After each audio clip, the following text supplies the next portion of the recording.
দেখুন আজকে রে আমার নিচে ছোট্ট বাগান থেকে কত কিছু নিয়ে এসেছি।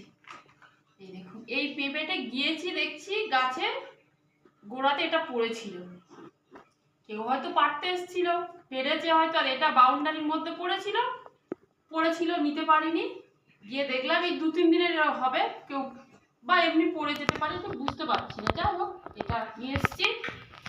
আর এই যে কত বেগুন, সব বেগুন গিয়ে দেখছি গাছে ভর্তি বেগুন হয়ে আছে, আর 2-1টা বেগুন নিচে পড়ে পচে গেছে, বোটা ছিল বলে বুঝতে পারলাম। আর এখানে দেখুন এটাও পচে গেছে, এখনো অনেক বেগুন আছে, ছোট ছোট সব নিয়ে চলে এসেছি।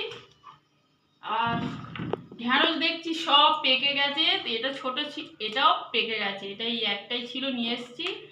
নিচে গাছ একটু কম। আর এই এতগুলো লঙ্কা নিয়ে এসেছি, লঙ্কা কম ছিল বলেই গেছিলাম, গাছে দেখছি এত লঙ্কা হয়েছে, এই গাছ নুয়ে পড়েছে। বেশি লঙ্কা এনে তো লাভ নেই, এই লঙ্কা নিয়ে এসেছি এই কটা। আর এই যে কলমি শাক, নিচের বাগানে আমার কলমি শাক দিয়েছিলাম, কিন্তু এগুলো কিসের ফুটো বুঝতে পারছি না, মনে হয় পোকা কাটে না পাখি খায়। দেখুন কি মোটা মোটা হয়েছে, বলি না কেটে নিলে ঘন হবে না, ওই জন্য সবগুলোই কেটে নিলাম। আর উপরে রয়েছে অনেক, উপর থেকেও কাটবো কাল।